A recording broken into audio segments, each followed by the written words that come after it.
పిత పుత్ర పవిత్ర ఆత్మనామమున ఆమీన్.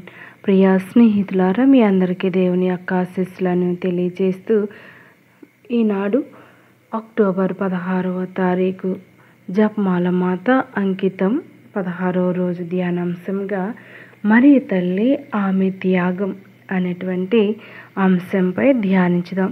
స్త్రీలందరిలో నీవు ధన్యురాలవు, నీ గర్భఫలము ఆశీర్వదింపబడినది. అమ్మ అనే అమృతమైన పదం, కన్నుల పండుగగా కొలిచే పదం. ఆ పిలుపు ఎంతో తీయని పలుకు. ఎంత పిలిచినా తరగని తృప్తి, ఎంత తలచినా తీరని ఆర్తి. ఏ త్రాచుతో తూచలేనిది, ఏ కొలతతో కొలవలేనిది, ఏ కాసుతో కొనలేనిది, ఏ వర్ణాలతో బంధించలేనిది, ఏ మాటతో వర్ణించలేనిది, ఏ నిర్వచనాలతో ఏమర్చలేనిది అమ్మ ప్రేమ. ఆ అమ్మ ప్రేమను తెలుసుకోవాలంటే మాటలు కొదువే, పదాలు కరువే. ప్రపంచంలో ఎంతోమంది శాస్త్రజ్ఞులు, మేధావులు ఎన్నో కనుగొన్నారు. కానీ ఇప్పటి వరకు ఏ ఒక్కరూ అమ్మ ప్రేమ లోతును, ఆ ప్రేమలోని మాధుర్యాన్ని, ఆమె అందించే వెలకట్టలేని సేవల పరిమాణాన్ని కనుగొనలేదు. నవమాసాలు నరక వేదన అనుభవిస్తూ బిడ్డ కడుపులో నుండి కాళ్లతో గట్టిగా తన్నిన ఆ విపరీతమైన బాధను ఓర్చుకుంటూ భరిస్తూ చావుకు సిద్ధపడి కంటుంది అమ్మ.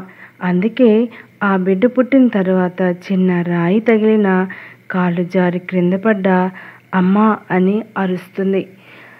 కట్టుకున్న భార్యలోనైనా, మనసారా ప్రేమించిన ప్రేయసిలోనైనా కొంత స్వార్థం ఉంటుందేమో, కానీ అమ్మ ప్రేమలో ఈసుమంతైన స్వార్థం కనిపించదు. కారణం, ఆ బిడ్డల మీద తల్లికి అమోఘమైన ప్రేమ. అందుకే పిల్లల్ని కాపాడుకోవటం కోసం తల్లి కోడి తనకు బలం లేకపోయినా వచ్చిన గ్రద్దను 2 కాళ్ళతో లేపి ఎగిరెగిరి తన్నుతుంది. మరియ తల్లి శ్రమలు, బాధలు, త్యాగం. బైబిల్ గ్రంథాన్ని పరిశీలిస్తే బిడ్డను ప్రసవించకుండానే బాధలు అనుభవించిన స్త్రీ మరియ. కారణం, యూదుల సాంప్రదాయం ప్రకారం భర్తతో శారీరక సంబంధం లేకుండా గర్భం ధరిస్తే రాళ్లతో కొట్టి చంపాలి. మరియ పవిత్ర ఆత్మ ద్వారా గర్భం ధరించింది. ఈ సంగతి ఆమెకే తెలుసు.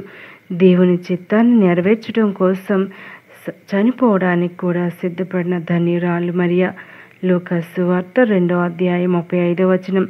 యెరూషలేము దేవాలయంలో సిమియోను ప్రవక్త బిడ్డను చూచి మరియమ్మతో, ఒక ఖడ్గం నీ హృదయాన్ని దూచుకొని పోను అని భయపెట్టిన అంతా భగవంతుని మీద భారం వేసి జీవించిన తల్లి మరియ.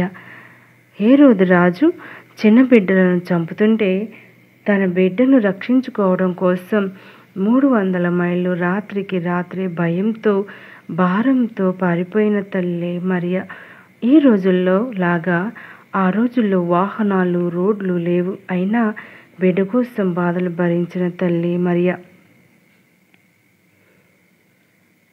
లూకా సువార్త 2వ అధ్యాయం 51-52 వచనాలు. 12 సంవత్సరాల బాలయేసు యెరూషలేములో తప్పిపోయినప్పుడు ఆమె పడిన బాధ వర్ణనాతీతం. ఈ రోజుల్లో బిడ్డలను పోగొట్టుకున్న వారికే తెలుస్తుంది ఆ తల్లి కడుపు కోత. క్రీస్తు శిలువపై తుది శ్వాసను విడిచాక శిష్యులు భయంతో వణుకుతుంటే వారిని తన బిడ్డలుగా మలుచుకొని, కోడి తన పిల్లలను రెక్కల చాటున దాచుకున్నట్లు అండగా ఉన్న తల్లి మరియమాత.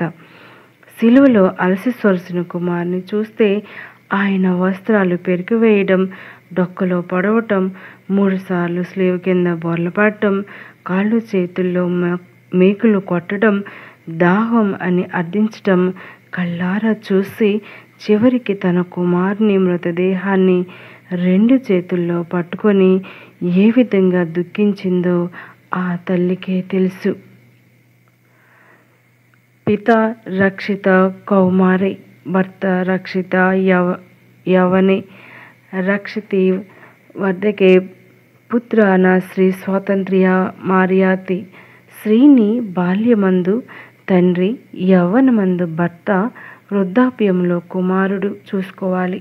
కానీ తల్లి మరియకు వృద్ధాప్యం రాకముందే బిడ్డ క్రీస్తు చనిపోయాక ఆ కుమారుడు ఆ తల్లిని ఆత్మ శరీరాలతో మోక్షానికి తీసుకువెళ్ళెను. ఎందుకనగా తల్లిని మరువలేక యోగ్యురాలైన గృహిణి ఎచ్చట దొరుకును, ఆమె పగడముల కంటే విలువైనది. ఇన్ని బాధలు భరించిన యోగ్యురాలుగా జీవించిన తల్లి మరియ తల్లి విశిష్టత. పూర్వకాలంలో దైవ మందసాన్ని తాకితే మరణించేవారు. పాత నిబంధనలో చూస్తాం. ఉదాహరణకు ఉజ్జా. కానీ మరియ గర్భమే దేవుని నివసించే దివ్య మందసమైంది.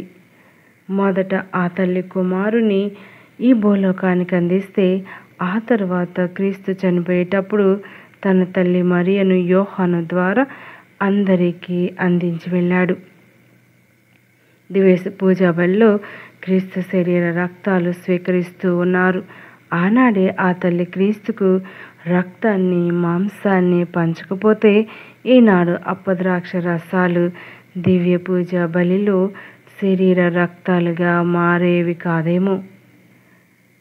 ఆనాడు తల్లి రక్తాన్ని మాంసాన్ని పంచి జన్మనివ్వకపోతే ఈనాడు రక్షణ ఈ లోకానికి వచ్చేవాడు, రక్షకుడు ఈ లోకానికి వచ్చేవాడు కాదేమో. మరియని ఎందుకు గౌరవించాలి అని మనం ధ్యానిస్తే, ప్రియ స్నేహితులారా, అనుగ్రహ పరిపూర్ణురాల అని దేవుని దీవెనలు పొంది దేవదూత ద్వారా పొగడబడి గౌరవించబడిన తల్లి మరియ. లూకా సువార్త 1వ అధ్యాయం 28వ వచనం. దేవుని దూత పరలోకం నుంచి వచ్చి మరియ తల్లి ముందు మోకరించి దండం పెట్టి నమస్కరించి వందన వచనాలు పలికింది. దేవుని దూత గౌరవించినట్లుగా మనము దేవుని తల్లిని గౌరవించాలి.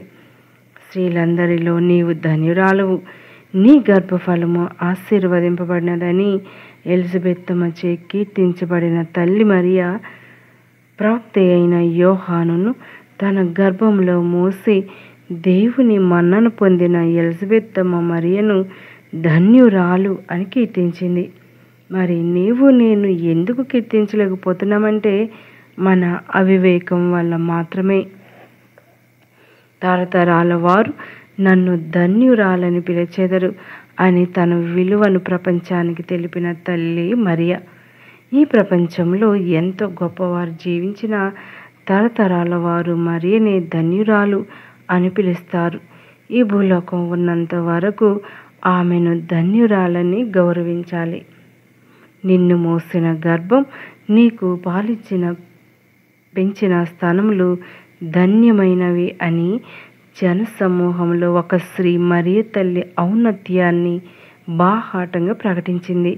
యేసు ధన్యుడైతే ఆయనను కన్న తల్లి మరియ ఇంకా ధన్యురాలు కాబట్టి మనం ఆమెను గౌరవించాలి. ఇలా మనుషుల చేత దేవదూతల చేత ప్రశంసింపబడిన ఒకే ఒక్క తల్లి ఈ భూలోకంలో మరియ తల్లి. యేసు చక్కని కమ్మని పండు అయితే దాన్ని అందించే చెట్టు మరియ. యేసు చక్కని మార్గమైతే ఆ మార్గాన్ని ముందుగా నడిచి చూపించిన తల్లి మరియ. యేసు ప్రవహించే నీరైతే ఆ నీటిని అన్ని భాగాలకు అందించే కాలువ మరియ నిచ్చెన వంటిది.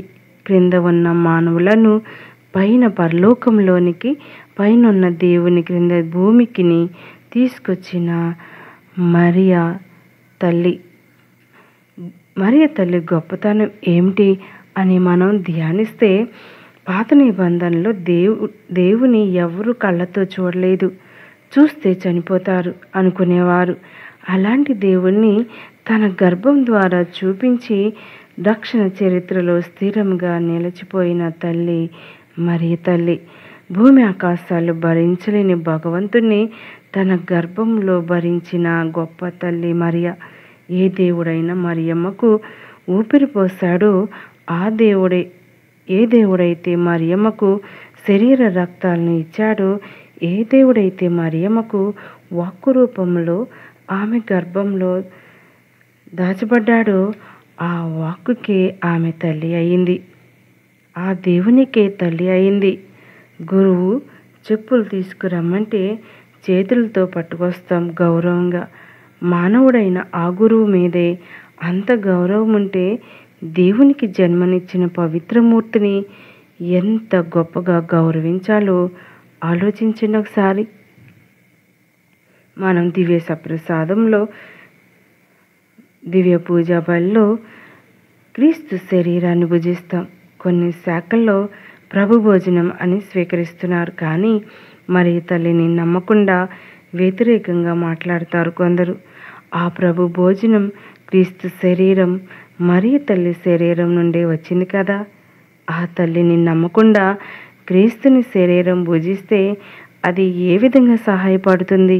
ఒక్కసారి ఆలోచించండి. మరి తల్లి పరలోకానికి వెళ్ళిన తర్వాత కూడా అనేక చోట్ల దర్శనాలు ఇచ్చి స్వస్థతనిచ్చు ప్రార్థించమని పలుకుతుంది. అంతేకాని మరి తల్లిని గౌరవించి కీర్తించడం ద్వారా నష్టపోయిన వారు కానీ నాశనమైన వారు కానీ ఎవరు లేరు చరిత్రలో.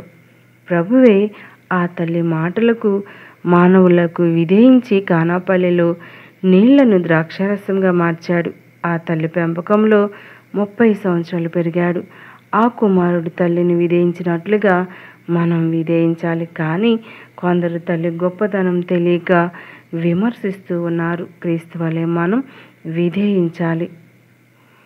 తల్లిపై విమర్శలు, తల్లి విలువ తెలియని వారు రకరకాలుగా విమర్శలు చేస్తూ ఉన్నారు. వాటినన్నిటిని కూడా మనం వ్యతిరేకిస్తూ దేవునికే ఎక్కువ స్థానాన్ని ఇవ్వాలని కోరుకోవాలి. పవిత్ర ఆత్మను దూషిస్తే ఏమవుతుంది? మత్తయి సువార్త 12వ అధ్యాయం 32వ వచనం.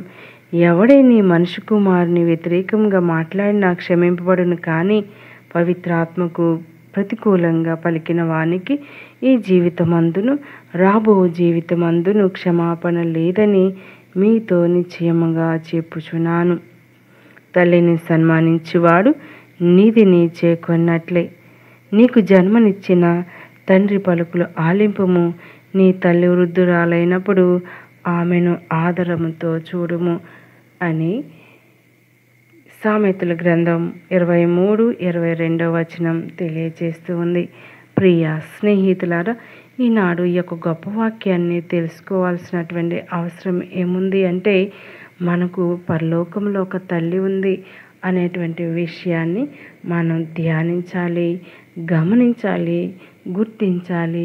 ఆ తల్లిని గౌరవించాలి. ఎవరైతే జపమాల ద్వారా ఆ తల్లిని గౌరవిస్తారో ఆ తల్లి యొక్క నిండైన ఆశీర్వాదాలు మనకు కుమ్మరించబడతాయి అనటంలో సందేహం లేదు.